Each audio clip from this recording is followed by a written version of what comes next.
আমি তো দেখেছি 15 বছর ন্যায় বিচার, ছাত্র জনতার আন্দোলনে পালালো স্বৈরাচার। এখনই সময় কোরআনের রাজ কায়েমের, হে বীর লিল্লাহি তাকবীর, আল্লাহু আকবার। লিল্লাহি তাকবীর, লিল্লাহি তাকবীর, লিল্লাহি তাকবীর, আল্লাহু আকবার। আমি তো দেখেছি সানা হত্যা সদর দপ্তরে, আলেমদেরকে করলো গুলি শাপলা চত্বরে, ঠিক না? আমি তো দেখেছি সানা হত্যা সদর দপ্তরে, আলেমদেরকে করলো গুলি শাপলা চত্বরে। আমি তো দেখেছি আলেমদেরকে করতো নির্যাতন, কত আলেম জেল খাটালো ফাঁসির মঞ্চ। লিল্লাহি তাকবীর। আজকে বিচার চাই সেনা হত্যার, আজকে বিচার চাই গণহত্যার। সময় এসেছে বিচার করার, জাগ্রত হবে। লিল্লাহি তাকবীর, আল্লাহু আকবার। লিল্লাহি তাকবীর, আল্লাহু আকবার। আমি তো দেখেছি রাস্তার মানুষ থাকে অনাহারে, এক এক মন্ত্রী 1000 কোটি বিদেশে পাচার করে, ঠিক না? এক এক মন্ত্রী 1000 কোটি বিদেশে পাচার করে।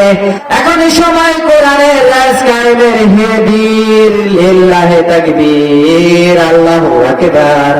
লিল্লাহি তাকবীর, আল্লাহু আকবার। আমি তো দেখেছি গণহত্যা দিনে দুপুরে, আকাশ থেকে করলো গুলি হেলিকপ্টারে, ঠিক না বলেন? আমি তো দেখেছি সাইদের উপর করছে নির্যাতন, অত আলেম জেল কাটালো ফাঁসির মঞ্চ। আজকে সময় এসেছে বিচার করার, জাগ্রত হবে। লিল্লাহি তাকবীর, আল্লাহু আকবার। লিল্লাহি তাকবীর। আল্লাহ রাব্বুল আলামিনের আমার সঙ্গে বলেন, রব্বি জিদনি ইলমা, রব্বি ইশরাহ লি সাদরি ওয়া ইয়াসসির লি আমরি ওয়াহলুল উকদাতাম মিন লিসানি ইয়াফকাহু কওলি। আল্লাহ রাব্বুল আলামিন আমাদেরকে সকলকে কবুল করুন, সকলের আমিন। আমি সবচেয়ে আনন্দিত, ফেসিট যে একটা মানবতা বিরোধী শক্তি, বিশাল পাহাড়, সেই পাহাড়কে আল্লাহ পাক উৎখাত করে দিয়েছেন কে বলেন তো? আল্লাহ রাব্বুল আলামিন। সেই মুক্ত আকাশে পবিত্র কোরআনুল কারীমের সঠিক ব্যাখ্যা করবেন ইনশাআল্লাহ। সঠিক কথা বলার জন্য আল্লাহ পাক যে আমাদেরকে ময়দান দিয়েছেন, সেই আল্লাহ রাব্বুল আলামিনের কি শুকরিয়া আদায় করার দরকার আছে না? আবার বলেন আলহামদুলিল্লাহ। দেখেন, বিগত 17 বছর আমাদের উপর অত্যাচার করেছে, শুরু কি তাই? এটা পরে বলবো ইনশাআল্লাহ। লোকজন আসুক, আপনারা কি রাগ করতেছেন না তো? আবার প্রতি গুসা করবেন না তো? আমি পবিত্র কোরআনুল কারীমের সূরাতুল হজ, সূরাতুল হজের 41 নম্বর আয়াত তেলাওয়াত করেছি। কত নম্বর আয়াত বলেন তো? আজকের আলোচনার বিষয় হচ্ছে ইসলামী রাষ্ট্র ব্যবস্থা। কি ব্যবস্থা বলেন তো? ইসলামী রাষ্ট্র ব্যবস্থা। এই আলোচনা কি শুনছেন এর আগে? শুনছেন কিনা জানি না। ইসলামী সমাজ বিনির্মাণ কোরআনুল কারীম দিয়েছে। সেজন্য আমি বলছিলাম যে একটা কোরআনুল কারীম আমার এখানে দিলে ভালো হতো, মাঝে মধ্যে কোরআনুল কারীম ফলো করতাম। আলোচনার বিষয় হলো ইসলামী সমাজ বিনির্মাণ, আদর্শ সমাজের জন্য আল্লাহ রাব্বুল আলামিন সূরাতুল হজ, এই সূরাতুল হজ নাজিল হয়েছে মক্কি জিন্দেগীর শেষ সময়। কোন সময় বলেন তো? মক্কি জিন্দেগীর শেষ সময়।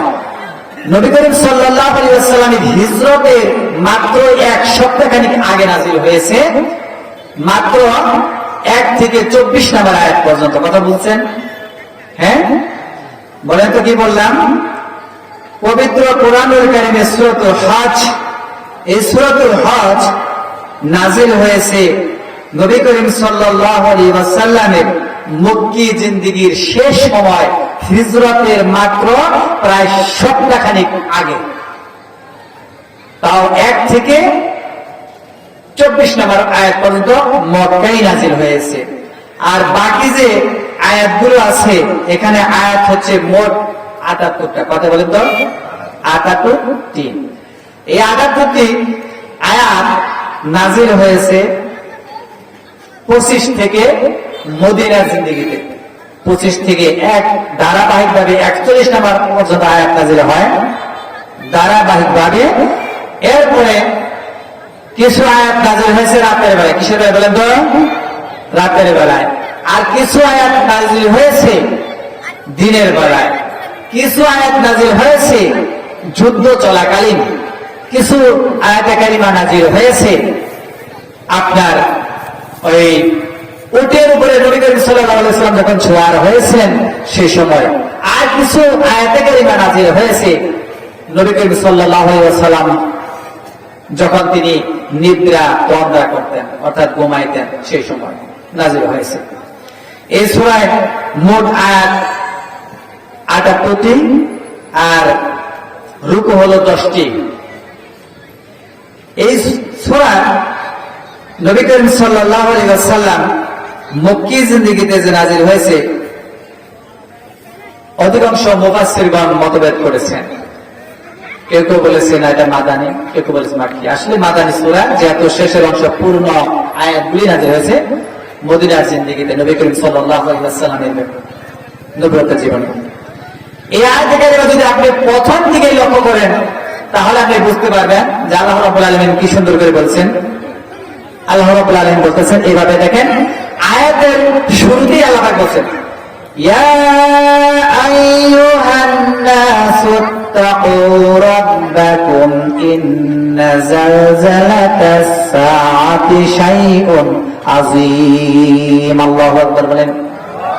আল্লাহ রাব্বুল আলামিন আয়াতের শুরুতে জানিয়ে দেন ইয়া আইয়ুহান নাস। নাস বলা হয়েছে এখানে দুনিয়ার সমস্ত মানব মণ্ডলী, নারীগণ, পুরুষগণ, সকল মানুষের আল্লাহ রাব্বুল আলামিন সকল ধর্মের লোককে সম্বর্ধনা দিয়েছেন। হিন্দু হোক, খ্রিস্টান হোক, বৌদ্ধ হোক, নাসারা হোক, ইহুদি হোক, যেই হোক, সকলের জন্যই আল্লাহ রাব্বুল আলামিন বলছেন ইয়া আইয়ুহান নাস, হে মানব মণ্ডলী, মানব সকল, নাস ইত্তাকু, তোমরা ভয় করো আল্লাহ পাককে। ইয়া আইয়ুহান নাস ইত্তাকু রাব্বাকুম, তোমার রবকে ভয় করো। ইন্না জালজালাতাস সাআতি, নিশ্চয়ই এমন একটি সময় আসতেছে। কোন সময় বলতে পারেন? কিয়ামতের সময়। আল্লাহ পাক বলতেছেন এমন একটি সময় আসতেছে, ইন্না জালজালাতাস সাআতি শাইউন আযীম, সে কিয়ামতের কম্পন যখন মানুষের জন্য শুরু হয়ে যাবে, মানুষের আত্মঘাত হয়ে যাবে, এক বিভীষিকাময় সেদিন শুরু হয়ে যাবে। তাহলে দেখেন আল্লাহ পাক কত সুন্দর করে বলেছেন যে এই সূরার প্রথম আয়াতেই বোঝা যাচ্ছে যে মক্কি জিন্দেগীর শেষ সময়ে এই সূরাটা নাজিল হয়েছে। এরপরে যদি আপনি দ্বিতীয় আয়াতের দিকে লক্ষ্য করেন সূরাতুল হজের, সেখানে আল্লাহ পাক বলেছেন কত সুন্দর করে, দেখেন আল্লাহ রাব্বুল আলামিন বলেন ইয়াউমা তারাউনাহা তাযহালু কুল্লু মুরদিআতিন আম্মা আরদাত। আল্লাহ রাব্বুল আলামিন বলেন কত সুন্দর করে, দ্বিতীয় নাম্বার আয়াত আল্লাহ পাক কত সুন্দর করে বলে দিয়েছেন, নবী গো শুনিয়ে দাও, আমার বান্দাদেরকে শুনিয়ে দাও। আল্লাহ রাব্বুল আলামিন কত সুন্দর করে বললেন ইয়াউমা তারাউনাহা তাযহালু, সেদিন দেখা যাবে কুল্লু মুরদিআতিন, প্রত্যেকটি ব্যক্তি, আম্মা আরদাত, যারা নাকি নিজের সত্য বাচ্চাকে দুধ পান করায়, সেই কিয়ামতের ভয়াবহ দৃশ্য দেখে মানুষেরা নিজের দুধের বাচ্চার কথা মা ভুলে যাবে, মনে থাকবে না। আল্লাহ পাক বলেছেন, এই তো দ্বিতীয় নাম্বার আয়াতে বলছে প্রত্যেকটি ব্যক্তি কিয়ামতের দিন, অসংখ্য হাজার হাজার হাজার কোটি কোটি মানুষ থাকবে কিয়ামতের দিন। অনেক মানুষ থাকবে যে তাদের দুধ পান করাবে ছোট্ট মাসুম বাচ্চাকে। ওই কিয়ামতের কম্পন দেখে তারা মনে করতে পারবে না যে আজকে আমার দুধের বাচ্চা আছে কিনা, এটা ভুলে যাবে, মনে থাকবে না। তার মানে কিয়ামতের ভয়াবহ দৃশ্যটা সেদিন তাদের চোখের সামনে প্রতিফলিত হয়ে যাবে। এরপরে আল্লাহ পাক বলতেছেন وَتَدَعُ كُلُّ ذَاتٍ حَمْلٍ حَمْلَهَا, সেদিন দেখা যাবে গর্ভবতী নারী, যে গর্ভবতী নারী নিজের গর্ভ থেকে নিজের পেটের থেকে বাচ্চা গর্ভপাত হয়ে যাবে, ডেলিভারি হয়ে যাবে, মনে থাকবে না বলে চিন্তাও করতে পারবে না।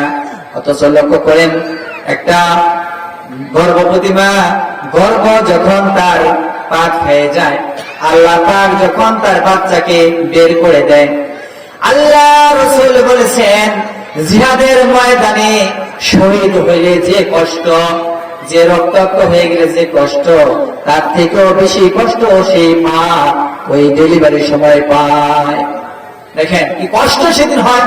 অথচ আল্লাহ রাসূল বলেছেন নারী সেরা, পেটের ভিতর থেকে যখন নারী ছেড়ে যখন বাচ্চা বেরিয়ে আসবে, সামান্য একটু চিমটি কাটলে ব্যথা পাওয়া যায় নাকি বলেন ভাই? আপনার রড যদি টেনে টেনে বের করা হয় তাহলে কেমন লাগে? আর গর্ভবতী মায়ের সেই গর্ভ খসে পড়বে, চিন্তাও করতে পারবে। তাহলে দেখেন আল্লাহ পাক বলেছেন এরপরে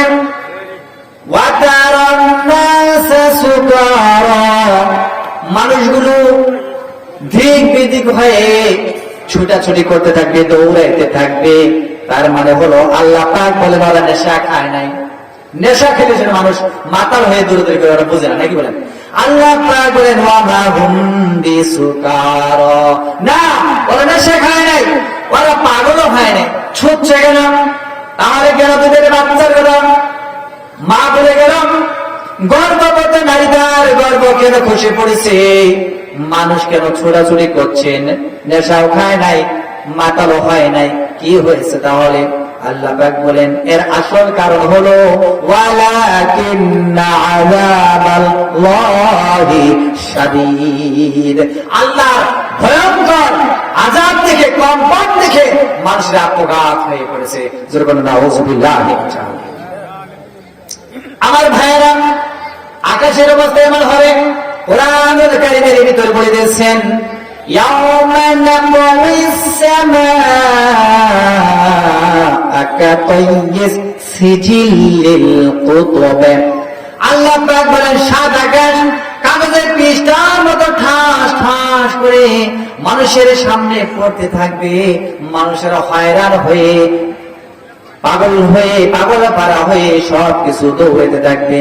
এমন অবস্থা হয়ে যাবে মানুষেরা সেদিন আত্মঘাত হয়ে পড়বে, দৌড়াতে থাকবে, হায় যাব কই, পালাবো কোথায়? আল্লাহ পাক বলেন কাল্লা লা ওয়াজার, না কোন কখনো কোন রাস্তা পাওয়া যাবে না, ইলা রাব্বিকা ইয়াউমা ইযিনিল মুস্তাকর, ভাগবার কোন রাস্তা নাই, পালাবার কোন পথ নাই। এইভাবে কিয়ামত শুরু হয়ে যাবে। তাহলে আমরা বুঝলাম যে সূরাতুল হজ 1 থেকে 24 নম্বর আয়াত পর্যন্ত মাক্কি জিন্দেগীর শেষ সময় নাজিল হয়ে গেছে, ঠিক কিনা বলেন? আর মাদানী জিন্দেগি নাজিল হয়েছে সেই সম্পর্কে আমি আলোচনা করবো আজকে। সম্মানিত ভাইয়েরা, আপনারা কি রাগ করবেন না তো? লিল্লাহি তাকবীর। দেখি কেমন পড়েন, দেখি তো আমি আপনাদেরকে একটু যাচাই করি।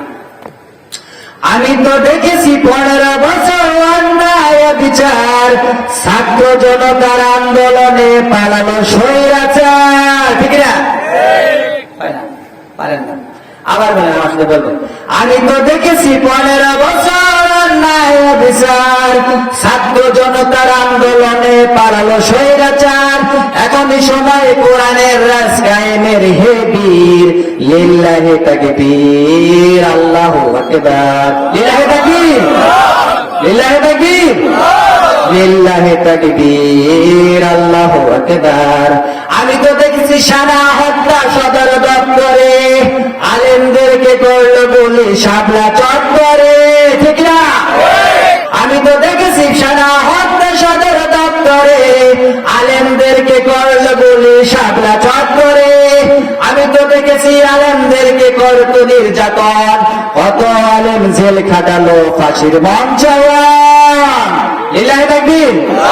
আজকে বিচার চাই সেনা হত্যার, আজকে বিচার চাই গণহত্যার, সময় এসেছে বিচার করার, জাগ্রত হবে।